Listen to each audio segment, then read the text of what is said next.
बिस्मिल्लाहिर्रहमानिर्रहीम। अल्हम्दुलिल्लाहि रब्बिल आलमीन वस्सलातु वस्सलामु अला रसूलिहि मुहम्मदिन व आलिहि व सहबिहि अजमईन। अशहदु अन ला इलाहा इल्लल्लाह वहदहु ला शरीका लह व अशहदु अन्ना मुहम्मदन अब्दुहु व रसूलुहु, अम्मा बाद। सबसे पहले मैं आप लोगों का नबी करीम सल्लल्लाहु अलैहि वसल्लम के इस पाक मुक़द्दस शहर में इस्तक़बाल करता हूँ और अल्लाह ताला से दुआ करता हूँ कि अल्लाह रब्बुल आलमीन आपका उम्र कबूल फरमाए, आपका यहाँ आना मुबारक हो और इस मुक़द्दस सरज़मीन में अल्लाह रब्बुल आलमीन आपको बार बार।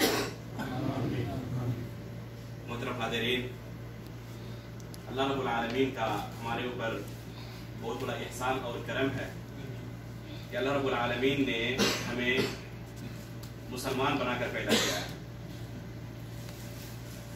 आप देखें दुनिया के अंदर कितने लोग ऐसे हैं जो दुनियावी तरक्कियात के अंदर कमाल तक पहुंचे हुए हैं, लेकिन आखिरत में उनका हश्र क्या होने वाला है? ईमान ना होने की वजह से अल्लाह रब्बुल आलमीन के यहाँ उनकी कोई औकात नहीं, कोई कीमत नहीं। अगर इस्लाम की हालत में, ईमान की हालत में किसी की वफात हो, चाहे दुनिया के अंदर उसे कोई पूछने वाला ना हो, उसकी कोई अहमियत ना हो, लेकिन अल्लाह ताला के यहाँ सबसे महबूब बंदा है। तो अल्लाह ताला का शुक्र है कि अल्लाह रब्बुल आलमीन ने हमें इस्लाम की नियमत से नवाजा है। हम तक ये अजीम नियमत जो पहुंची है, ये हमारे असलाफ की कुर्बानियों का नतीजा है।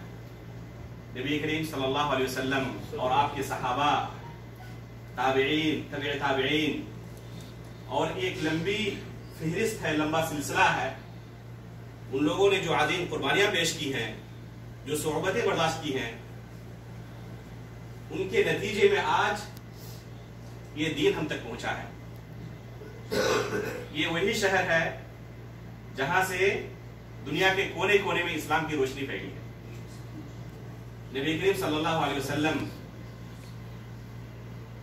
अपनी दावत की शुरुआत मक्का मुकर्रमा से करते हैं और फिर अहले मक्का की तकलीफों को बर्दाश्त करने की जब ताकत सहाबा इकराम के दरमियान उनके अंदर नहीं रहती, तो मशवरा देते हैं, अल्लाह ताला की तरफ से इजाजत मिलती है हिजरत करने के लिए। और अल्लाह रब्बुल आलमीन की तरफ से यह इख्तियार होता है कि इस मुक़द्दस सरजमीन को, मदीना तैयबा को, हिजरत की जगह बनाए, जिसको अल्लाह रब्बुल आलमीन की तरफ से आप कह सकते हैं कि इंतखाब। ये वो मुक़द्दस सरजमीन है जहां पर जिब्रील अमीन अलैहिस्सलाम अल्लाह ताला की तरफ से वही लेकर आते थे, कुरान करीम का नुज़ूल होता था। नबी करीम सल्लल्लाहु अलैहि वसल्लम और आपके सहाबा यहाँ पर चलते थे, दुनिया के कोने कोने से लोग आते थे और यहाँ से इस्लाम की तालीम सीख कर जाते और अपने अपने इलाकों में इस्लाम की नशर इशात करते थे। आज हम उस सरजमीन में तशरीफ फरमा है। अल्लाह ताला की तरफ से बहुत बड़ा इनाम और करम और एहसान है हमारे ऊपर कि अल्लाह ताला ने लाखों करोड़ों लोगों में से हमारा इंतखाब किया है यहाँ तक पहुंचाने के लिए।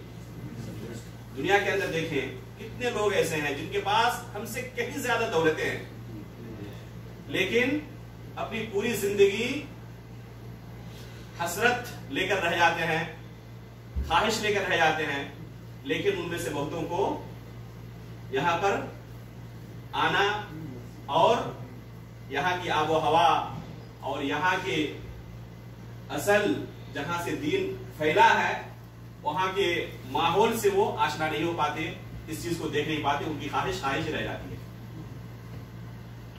अल्लाह ताला की तरफ से अगर किसी को कोई नेमत मिले तो उस पर कुछ फरीजा भी आयद होता है। और अल्लाह ताला का इरशाद है, लइन शकरतुम लअज़ीदन्नकुम व लइन कफरतुम इन्न अज़ाबी लशदीद। अगर नेमतों पर तुम शुक्रिया अदा करो तो मैं मजीद तुम्हें और नेमतें अदा करूंगा, लेकिन अगर तुमने नाशुक्री की तो मेरा आज़ाब भी काफी सख्त है। تو جو اللہ رب العالمین نے ہمیں یہ نعمت عطا کی ہے تو ضروری ہے کہ ہم اس نعمت کا شکریہ ادا کریں. مدینہ طیبہ آنے کے بعد بہت سارے لوگ، ہر ایک کی خواہش تو یہی ہوتی ہے کہ ہم جو تھوڑا سا ہمیں وقت ملا ہے اس طریقے پر گزاریں جس سے ہمارا رب ہم سے خوش ہو. ہر ایک کی خواہش ہوتی ہے، لیکن بہت سارے لوگ نہیں جانتے کہ یہاں پر کون سے کام ایسے کرنے ہیں جن سے اللہ تعالیٰ خوش ہوتا ہے، جن کاموں سے ہم اللہ تعالیٰ کو راضی کر سکتے ہیں. اور بہت سارے لوگ بہت سارے ایسے کام بھی کرتے ہیں جن سے اللہ تعالیٰ ناراض ہوتا ہے، لیکن وہ نہیں جانتے کہ ان کاموں کے کرنے سے اللہ تعالیٰ ناراض ہوتا ہے، اس لیے ان کاموں کے اندر وہ مبتلا ہے. اس لیے ہمیں دونوں پہلو کو جاننے کی ضرورت ہے. ان چیزوں سے اللہ تعالیٰ راضی ہوتا ہے، خوش ہوتا ہے، اور ایسے کون کون سے کام ہیں جنہیں اکثر و بیشتر زائرین کرتے ہیں اچھے مقصد سے، اچھی نیت سے، لیکن حقیقت میں وہ اللہ رب العالمین کو راضی کرنے والے اعمال نہیں ہیں.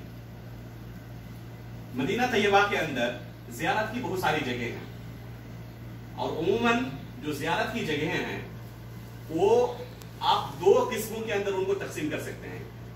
ایک شرعی زیارت کی جگہ اور ایک تاریخی زیارت کی جگہ. کیا فرق ہے دونوں میں؟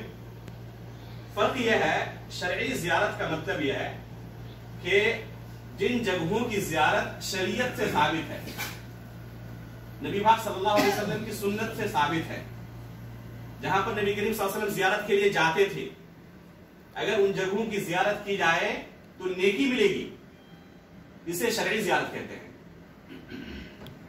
اور چونکہ آپ صلی اللہ علیہ وسلم اور آپ کے صحابہ ان جگہوں کی زیارت کرتے تھے، بکثرت کرتے تھے، اس لیے ان جگہوں کی زیارت ہر مؤمن کی خواہش ہوتی ہے اور ہونی بھی چاہیے.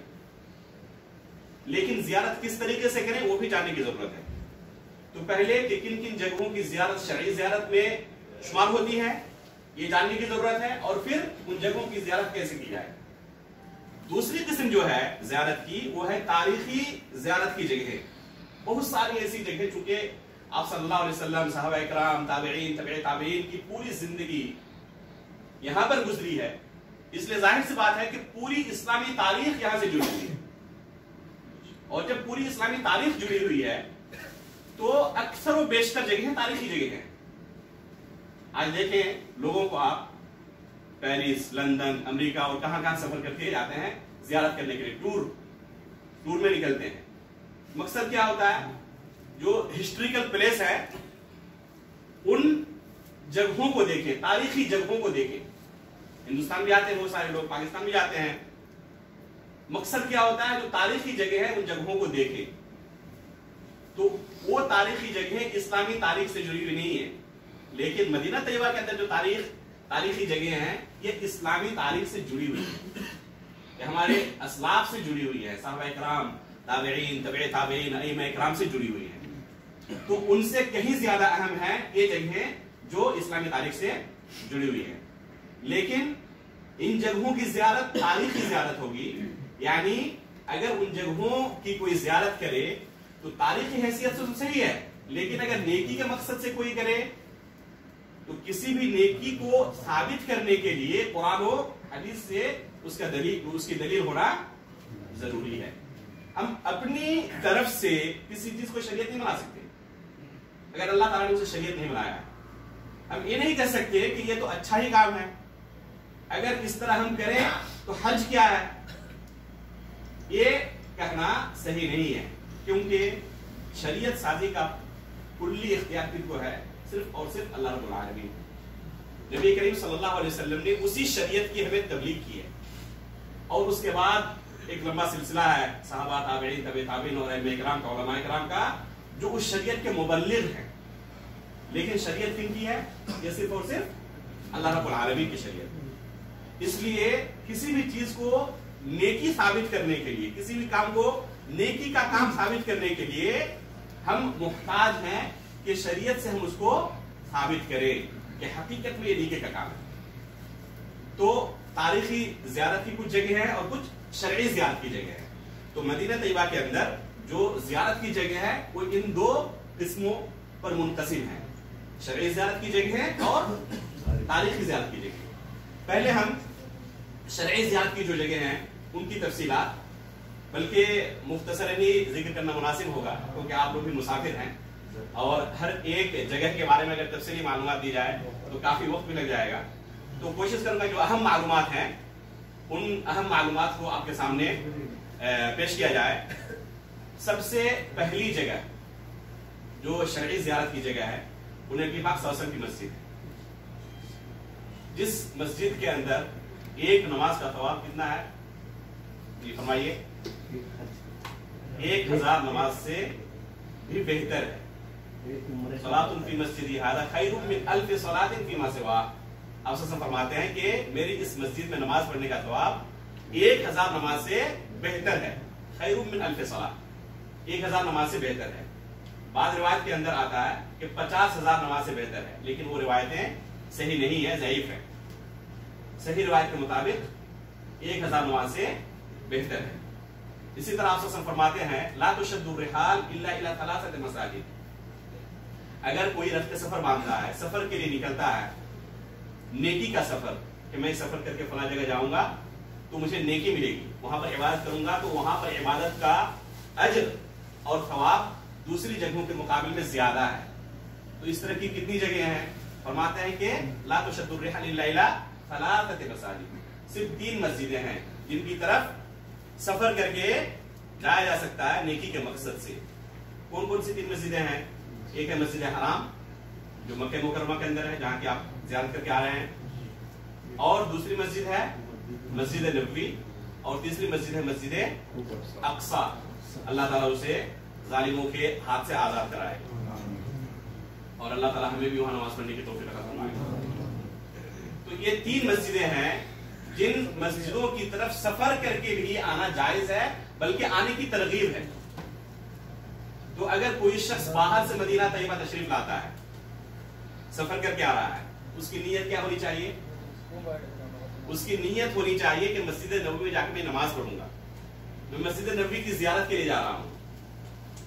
کسی دوسری نیت سے اگر مدینہ طیبہ کا وہ سفر کرتا ہے تو دنیاوی نیت اگر ہے تو کوئی حرج نہیں، لیکن اگر نیکی کے مقصد سے مدینہ طیبہ کا سفر کر رہا ہے اور اس کی نیت کے اندر یہ نہیں ہے کہ مسجد نبوی کا میں قصد کر رہا ہوں، تو اس کی یہ نیت صحیح نہیں ہے۔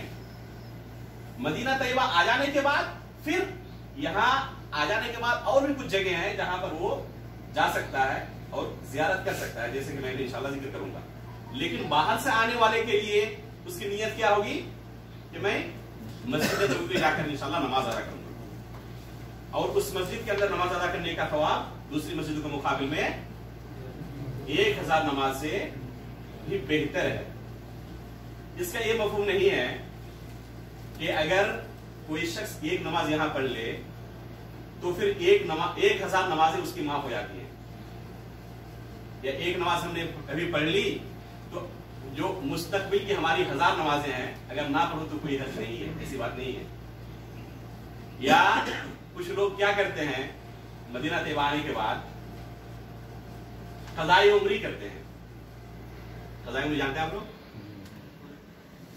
جو پوری زندگی میں نمازیں چھوٹ گئی ہیں تو آ کے یہاں پر ہر نماز کے بعد ایک نماز اور پڑھتے ہیں۔ جیسے ظہر کی نماز انہوں نے پڑھی تو پھر اور ایک ظہر کی نماز پڑھیں گے، عصر کی نماز پڑھی تو پھر اور ایک عصر کی نماز پڑھتے ہیں۔ جب ان کو پوچھا جاتا ہے تو یہ کون سی نماز ہے، کیا کہتے ہیں کہ ہماری زندگی میں جب ہم نادان تھے، شیطان کے چکر میں ہم نے بہت ساری نمازیں چھوڑ دی ہیں، تو یہ ایک جو نماز ہم نے پڑھ لی ہے وہ 1000 نماز کے برابر ہے۔ تو اس طرح اگر 2-4 دن پڑھ لیں گے تو ہماری زندگی کی پوری نمازیں اس طرح مکمل ہو جائیں گی۔ یہ مقصد نہیں ہے، یہ مقصد نہیں ہے، بلکہ قضائے عمری کا ثبوت کتاب و سنت کے اندر نہیں ہے۔ پہلی بات تو یہ کہ کسی کی نماز کبھی چھوٹنی ہی نہیں چاہیے، کیونکہ نماز یہ مسلمان اور کافروں کے درمیان فرق کرنے والی چیز ہے۔ آپ سے فرماتے ہیں العہد الذی بیننا وبینہم الصلاۃ فمن ترکھا فقد کفر۔ مسلمان اور کافروں کے درمیان فرق کرنے والی چیز کیا ہے؟ नमाज है। जिसने नमाज छोड़ दी उसने कुफ्र किया। तो कभी भी कोई मुसलमान जानबूझकर कोई नमाज छोड़ नहीं सकता, ये होना ही नहीं चाहिए। अगर छूट गया हो, कोई छोड़ दिया हो कोई शैतान के चक्कर में आकर, तो उसके लिए तौबा है, उसके लिए तौबा है। तौबा करे, और तौबा करने का माना क्या है? अपने गुनाह का एतराफ करे, इस तरह मुझसे गुनाहें हो चुकी हैं, अपने गुनाहों पर नादिम हो, शर्मिंदा हो।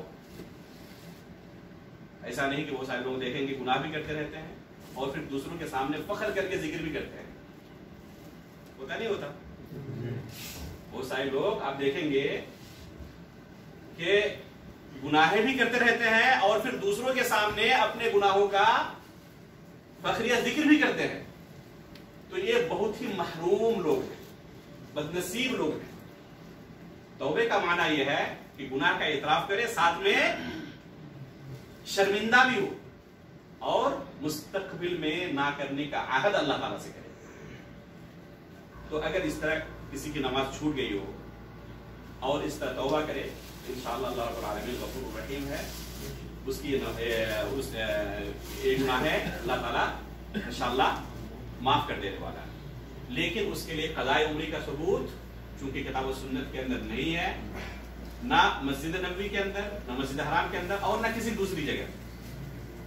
इसलिए क़ज़ाए उम्री का जो अमल अक्सर बेशतर लोग मदीने की ज़ियारत को करते हैं, इससे बच के रहना चाहिए। इसके अलावा भी करते यानी वो अपने इलाकों में भी करते हैं। जी हाँ, इसके अलावा जैसे फजर छुड़ गई तो खदा में करते हैं। जी फरमाइए। जैसे कि फजर छुड़ गई, ज़ोहर छुड़ गई तो वो कहीं देर हो गई, अभी इसकी खदा करते हैं। वो क़ज़ाए उम्री नहीं है। क़ज़ाए उम्री का माना यह है कि पूरी जिंदगी का आपने बताया, लेकिन मेरा अगर ये सूरत हो जो आपने जिक्र की है, तो पहली बात तो नमाज छूटनी नहीं चाहिए, नमाज छूटनी नहीं चाहिए। अगर आप सोए हुए थे या भूल गए थे, तो जिस वक्त नींद से बेदार हो या जब भी याद आए फौरन उस नमाज को जाकर पढ़ लें, यही उसका वक्त है, यही उसका वक्त है।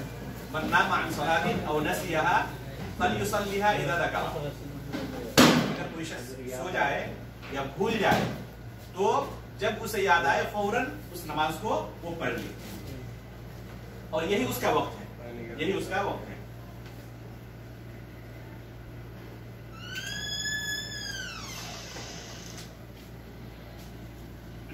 अलबत्ता नमाज को उसके वक्त में अदा करना जरूरी है।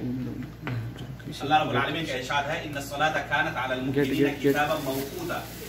अल्लाह ताला ने नमाज को उसके वक्त पर फर्ज किया है।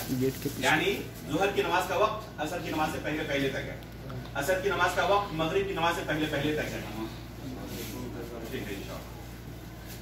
और इसी तरह 5 जो नमाजें हैं, तो हर नमाज के लिए मुतय्यना वक्त है, ये असल है। अगर कोई सफर की हालत में हो या किसी चीज में मशगूल हद से ज्यादा हो कि असल वक्त में नमाज पढ़ना उसके लिए बहुत मुश्किल हो रहा हो, तो ऐसी सूरत में उसके लिए 3 अवकात हैं। जोहर और असर के लिए एक वक्त, मगरिब और इशा के लिए एक वक्त, और फजर की नमाज के लिए एक वक्त। यानी कि जोहर की नमाज को वो कितनी ताखीर कर सकता है? असर की नमाज के आखिरी वक्त तक वो उसको लेट कर सकता है, मुअख्खर कर सकता है। जैसे ही असर की नमाज का वक्त खत्म हो गया, जोहर और असर को उसके बाद नहीं पढ़ सकता, उससे ज्यादा वो ताखीर नहीं कर सकता। इसी तरह मगरिब और इशा की नमाज है, उसको कितना मुअख्खर कर सकता है? इशा की नमाज के आखिरी वक्त तक। या इसी तरह असर की नमाज को मुकद्दम करके जोहर के साथ पढ़ सकता है। जैसे जोहर की नमाज का वक्त दाखिल हुआ, फौरन वो असर और जोहर को मिलाकर पढ़ सकता है, चाहे वो सफर के अंदर हो चाहे घर के अंदर भी हो। घर के अंदर भी अगर हो, फिर भी अगर जरूरत के तहत पढ़ना चाहे तो पढ़ सकता है। आदत ना बना ले, हाँ मिलाकर, यानी असर की नमाज को जोहर के साथ पढ़ लिया। मसलन कोई ऑपरेशन करने वाला है, मान लीजिए अस्पताल के अंदर है, और वो मरीज को छोड़ के जा नहीं सकता, या खुद मरीज है, उसका ऑपरेशन शुरू होने वाला है, तो अब वो मशगूल हो जाएगा। ऐसी सूरत में अगर जोहर और असर को एक साथ पढ़ लेता है, कोई हर्ज नहीं। या और किसी दूसरे काम में मशगूल हो जाएगा, कोई हर्ज नहीं है, लेकिन आदत न बनानी इस तरह। उसके बाद और ना पढ़े। कभी ऐसा ना हो कि हम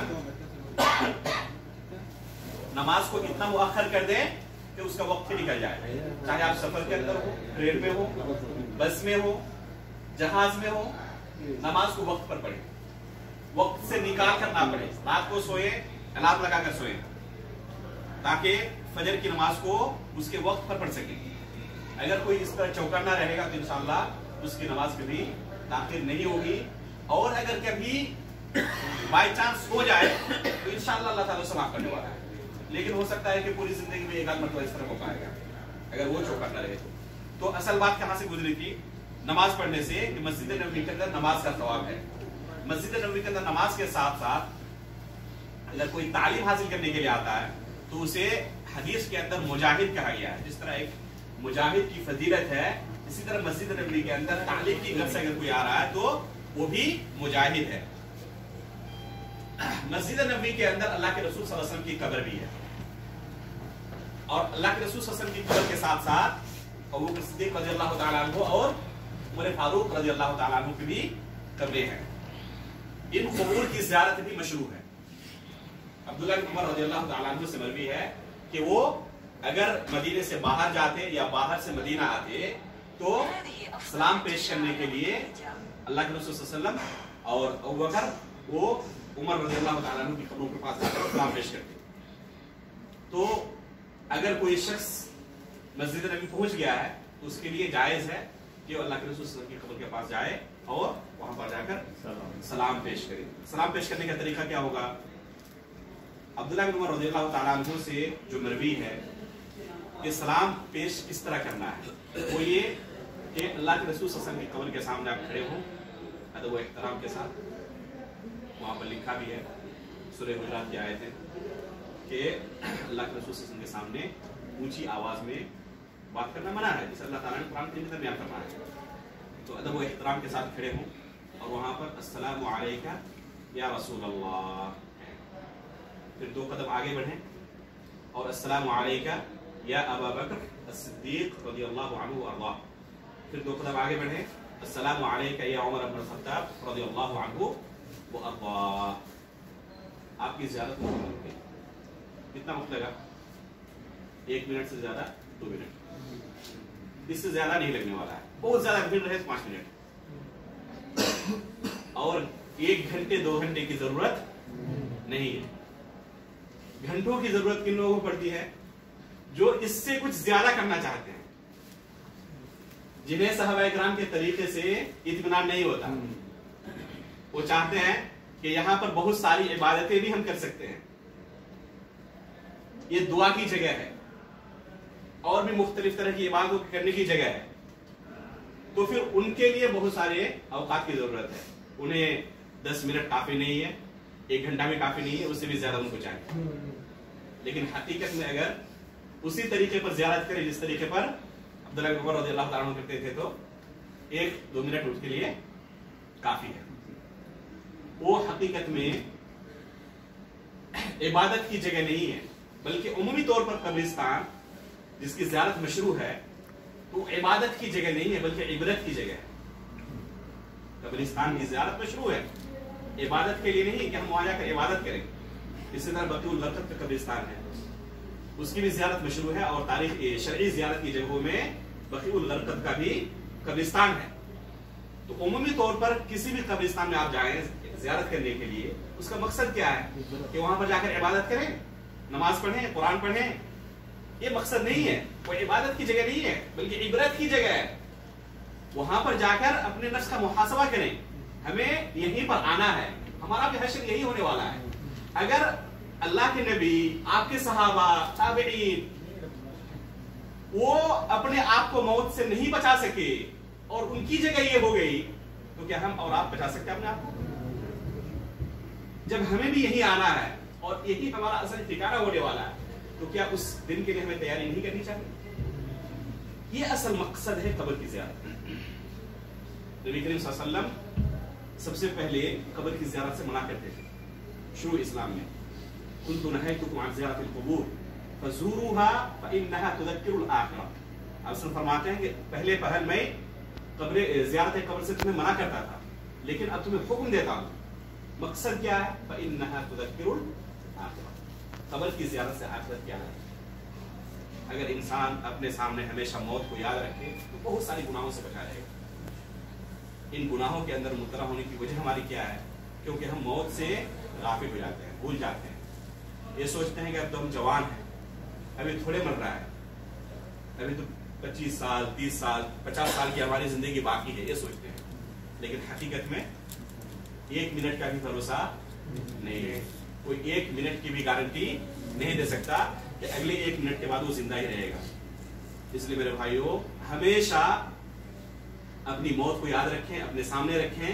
और जब इंसान कब्र की ज़ियारत करता है तो उसकी दिली कैफियत कुछ दूसरी होती है। इसलिए कब्र की ज़ियारत को अल्लाह के नबी सल्लल्लाहु अलैहि वसल्लम ने मशरूअ करार दिया है। तो अल्लाह के रसूल सल्लल्लाहु अलैहि वसल्लम की कब्र की ज़ियारत भी करें, या बकीउल गरक़द का जो कब्रिस्तान है उसकी भी ज़ियारत करें। तो उसका तरीका यही है, उसका तरीका यही है कि उन पर सलाम पेश करें। इसका माना क्या है? अगर बकीउल गरक़द का कब्रिस्तान आप जा रहे हैं ज़ियारत के लिए, तो अस्सलामु अलैकुम अहले दियार मिनल मुमिनीन वल मुस्लिमीन व इन्ना इंशाअल्लाहु बिकुम लाहिक़ून नसअलुल्लाह लना व लकुमुल आफिया। ये ज़ियारत कब्र की दुआ है, हकीकत में ये सलाम है। इसका माना क्या है? इस कब्रिस्तान के अंदर जो मुमिन और मुसलमान मदफून हैं उन पर अल्लाह की तरफ से सलामती नाज़िल हो। हम भी एक दिन यहीं पर आने वाले हैं। हम अपने लिए और तुम्हारे लिए अल्लाह ताला से आफियत का सवाल करते हैं। ये उसका उर्दू तर्जुमा। अब गौर फरमाएं, कितनी बेहतरीन दुआ है, कितने बेहतरीन अल्फाज हैं। इसमें एतराफ भी है कि हम अल्लाह के बंदे हैं और हमें एक दिन यहाँ पर आना है। उनके लिए दुआ है और खुद अपने लिए दुआ है। नसअलुल्लाह लना व लकुमुल आफिया। हम अपने लिए और तुम्हारे लिए अल्लाह ताला से आफियत का सवाल करते हैं। उनसे कुछ मांगना नहीं है, उनके लिए अल्लाह से मांगना। ये अल्लाह के रसूल सल्लल्लाहु अलैहि वसल्लम ने हमें तालीम दी है कि हम अगर कब्र की ज़ियारत कर रहे हैं तो कैसे करें ज़ियारत। अक्सर और बेशतर लोग क्या करते हैं? आकर कब्र वालों से मांगते हैं, उनसे सवाल करते हैं। क्या हकीकत में यही तरीका है जो अल्लाह के रसूल सल्लल्लाहु अलैहि वसल्लम ने सिखाया है? क्या सहाबा इकराम इसी तरह ज़ियारत करते थे? कतई नहीं, बल्कि खुद अल्लाह के रसूल सल्लल्लाहु अलैहि वसल्लम ने हमें तालीम दी कि उनके लिए हम मग़फ़िरत तलब करें अल्लाह ताला से। उनसे कुछ ना मांगे, उनके लिए अल्लाह से मांगे। उस्मान गनी रज़ियल्लाहु ताला अन्हु फरमाते हैं कि बकीउल गरक़द के अंदर नबी पाक सल्लल्लाहु अलैहि वसल्लम एक दिन एक शख्स को दफन करने के बाद सहाबा इकराम को हुक्म देते हैं, इस्तग़फिरू लिअख़ीकुम फ़इन्नहु अलआन युसअल। अपने इस भाई के लिए तुम मग़फ़िरत की दुआ करो, अभी इनसे सवाल और जवाब किया जाएगा। अब गौर फरमाएं कि कौन शख्स थे जिनके लिए सहाबा इकराम को आप हुक्म दे रहे थे कि इनके लिए अल्लाह से मग़फ़िरत की दुआ करो। ये कौन थे? ये फरमाइए, अल्लाह के रसूल के जमाने में जो लोग दुनिया में मौजूद थे वो 2 तरह के थे, या तो काफिर थे या मुसलमान थे। और जो मुसलमान थे वो कौन थे? सहाबी थे अल्लाह के रसूल। इस दुनिया में अंबिया इकराम के बाद सबसे ऊंचा मकाम और मर्तबा किनका है? सहाबा इकराम का। सहाबा इकराम से अफजल इस दुनिया में अंबिया के बाद कोई है?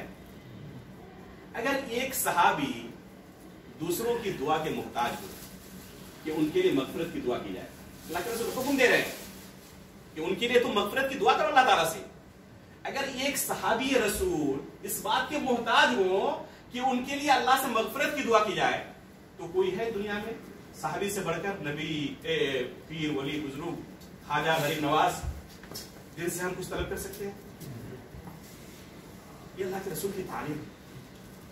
इसलिए मेरे भाइयों, किसी भी कब्रिस्तान में जाकर चाहे वो कितने ही बड़े बुजुर्ग क्यों ना हो, उनसे सवाल करना ये अक्लमंदी के भी खिलाफ है और शरीयत के भी खिलाफ है। तो ये है कब्र की ज़ियारत का तरीका। तो शरई ज़ियारत की पहली जगह मस्जिद नबवी है, और मस्जिद नबवी के अंदर नमाज से फारिग होने के बाद वो अल्लाह के रसूल सल्लल्लाहु अलैहि वसल्लम की कब्र की ज़ियारत कर सकता है। और बार बार ज़ियारत करना इस सलफ़ सालिहीन का तरीका नहीं था। कुछ लोग क्या करते हैं, हर नमाज के बाद जाके ज़ियारत करते हैं। ये सलफ़ सालिह का तरीका नहीं था, बल्कि अभी मैंने अब्दुल्लाह बिन उमर रज़ियल्लाहु तआला की हदीस पेश की और उनका ही अमल हकीकत में ज़ियारत कब्र के लिए दलील है। दूसरे सहाबा इकराम से नहीं मिलता कि वो आके कब्र की ज़ियारत करते थे, बल्कि 5 वक्त की नमाज वो किसी मस्जिद में पढ़ते थे, आके मस्जिद में नमाज पढ़ते और नमाज के बाद निकल जाते अपने घर। लेकिन ऐसा नहीं कि नमाज के बाद फिर कब्र की तरफ जाए और सलाम पेश करें फिर अपने घर जाए, इस तरह उनका अमल नहीं था। बल्कि अब्दुल्लाह बिन उमर रज़ियल्लाहु तआला अन्हु का जो असर है उसके अंदर यह है कि बाहर से आते या अगर मदीने से बाहर निकलते तो सलाम पेश करते। तो बार बार ज़ियारत करना ये भी सलफ़ सालिह का तरीका नहीं है। इसके बाद मस्जिद नबी से मुत्तसिल ही बक़ीउल गरक़द का कब्रिस्तान है, जहां पर तकरीबन 10,000 सहाबा इकराम की कब्रें हैं, तकरीबन 90,000 ताबईन की कब्रें हैं और अल्लाह के रसूल सल्लल्लाहु अलैहि वसल्लम के जमाने से लेकर आज तक ये अहले मदीना का कब्रिस्तान है। मदीने के अंदर अगर किसी की वफात होती है आज भी तो दफन कहां किया जाता है?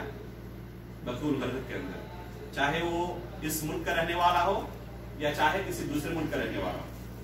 अगर मदीने के अंदर वफात हुई है और यहाँ के हुदूद के अंदर यहाँ के महकमे वाले पुलिस वाले उसकी कार्रवाई करते हैं, कागजी कार्रवाइयाँ जो करते हैं ना दफन होने के लिए, तो यहाँ की पुलिस अगर उसकी कार्रवाई करती है तो फिर दफन करने के लिए कहाँ भेजते हैं?